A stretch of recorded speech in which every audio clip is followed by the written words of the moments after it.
Back with officially over 300 subs. Holy shit. Yes, actually 320 to be specific. And I have to tell you guys, I could not be happier. I mean, you guys are amazing, always leaving comments and supporting the channel, leaving likes, all that good stuff. I just can't thank you guys enough. So to kind of give back to my subs, to the community, I can't call it a community now because we're over 300. I thought I would do something different this time. Now, a lot of you wonderful people have been asking me how I do my cinematics, from the camera work to some of the post-production stuff, and since I've noticed that a lot of you guys are actually content creators yourselves, I would like to give you guys some tips and share some techniques that I use to make cinematics. And I'll even show you guys some tips on how to make your footage even look better by tinkering with it in your editing software.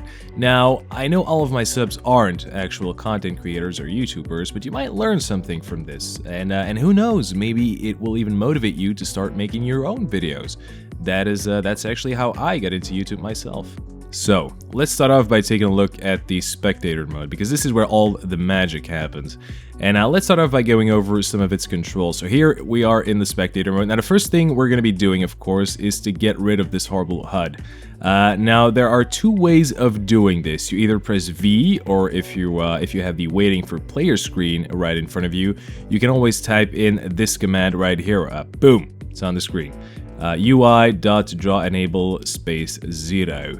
Now to get inside the console itself, just press the tilde key, which should be located right under your escape key. So now we got rid of the HUD. Now let's take a look at the controls. You have the possibility to change the speed at which the camera travels, and you can do this by scrolling up or down the mouse wheel. You can always check the bottom right corner at which speed your camera is set. That's always very useful. You can also, of course, switch between different cameras depending on what shot you're looking for, but for the most part, you want to be picking the free move camera, which you can select by pressing F4. So now you should know your way around the spectator mode. Now let's talk a little bit on how to make your cinematic or your footage look interesting and different from all the rest. Because most cinematics of Battlefield 4 that I have seen don't really look that good or let's say cinematic. And that's because most people use the spectator mode the wrong way. You know, I always try to imagine that I'm using a real camera and that I'm handling it as a real camera. You know, you don't want to roam around the map just moving from left to right to capture your footage. Just like in real life, you know, you want to shoot very stable and smooth shots. So the first step is to lower your mouse sensitivity and make like big, steady movements with your mouse. And that way, the camera will look a lot better. The camera movement, I'm sorry, forgot to put a word in between there. So the camera movement will look a lot better and a lot smoother, and you will get rid of those sudden mouse movements. Now, to make those very slow pans like you can see in this clip, I would suggest using a controller to move the camera around. So you can adjust the speed with the thumbsticks and make your camera move really slow. Now that's something that you just cannot do with the keys right now.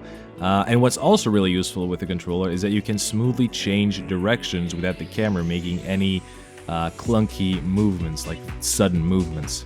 Now, let's talk about my favorite kind of shot to use. I have absolutely no clue as to how this shot is actually called in real life, but I'm gonna call it the handheld chase shot. Let's just call it that. And if you still don't know what kind of shot I'm talking about, let me show you guys some examples.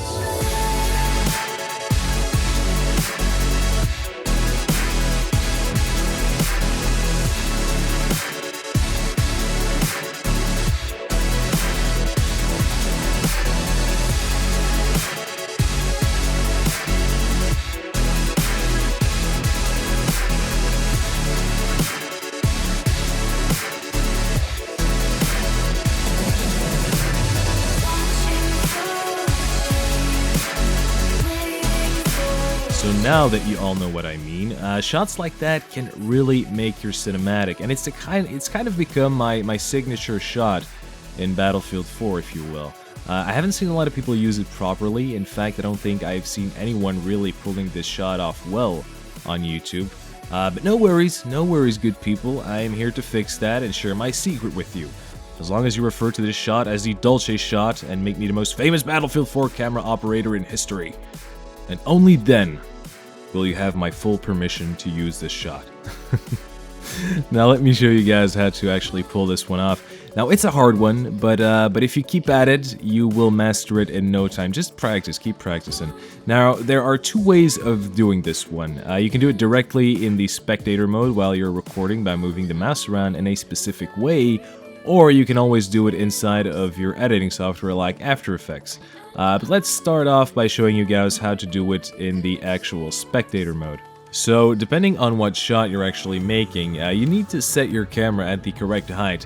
If you're doing, for example, a chase sequence where you have the camera chasing your character, the camera height should be about shoulder height. And that way you actually have the impression that the cameraman is running behind your character. And what also gives this shot an interesting look is, for example, when the camera is very low, like very close to the ground. But you'll just have to experiment with some of those shots. And to actually make the camera shake look good, try to make small random adjustments to the camera while the camera is moving. And the way I like to do it is by moving the mouse in an H shape, but don't make too big movements though. Very small movements, otherwise this shot, it's just not gonna look good. It's gonna look like crap. Just try and make H shapes, very small adjustments, sometimes fast, sometimes slow, depending on which speed your camera is moving or your character.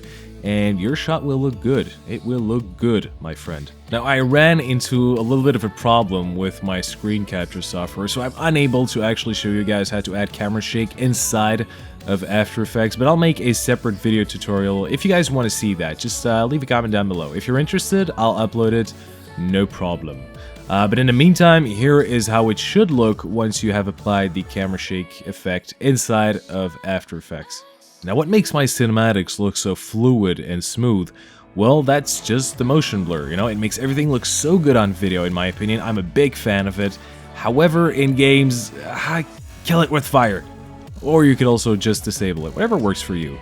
Another thing you can also do is add some color correction or color grade your footage. Maybe you want to slap on a blue filter on there because you really liked how Battlefield 3 looked. Yeah, who knows? The possibilities really are endless. Color correcting your footage the right way always makes your videos look so much better, but don't overdo it though. You don't want to have that over-edited look. And another quick tip that I want to give you guys is when you want to get rid of the jaggy edges in Battlefield 4, like you see on the foliage sometimes, but you don't want to sacrifice too many frames by enabling something like anti-aliasing.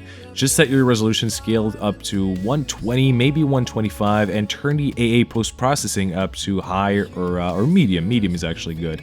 And it won't make you lose that many frames. Your footage will look a lot better, a lot smoother, a lot sexier. So sexy. So that's about it. Those are the basics and the essentials, pretty much, of how to make cinematics inside of Battlefield 4. Now, I know you console guys are not able to do some stuff that I just showed in this video. However, I will be putting together a cinematics pack that you will be able to download, and you will of course be free to use all of the footage in your videos as well. All the maps will be in there. I'll even throw in some vehicle shots, some infantry shots, some cool shots like jets flying by and cars crashing into other stuff and just stuff blowing up. I'll just add all of that in the cinematics pack. So you see, I haven't forgotten about you, my console brethren. Well, I hope you guys have enjoyed this tutorial, and if you did, of course, do not forget to share and like the video, and of course subscribe if you haven't already, people. That is very, very important.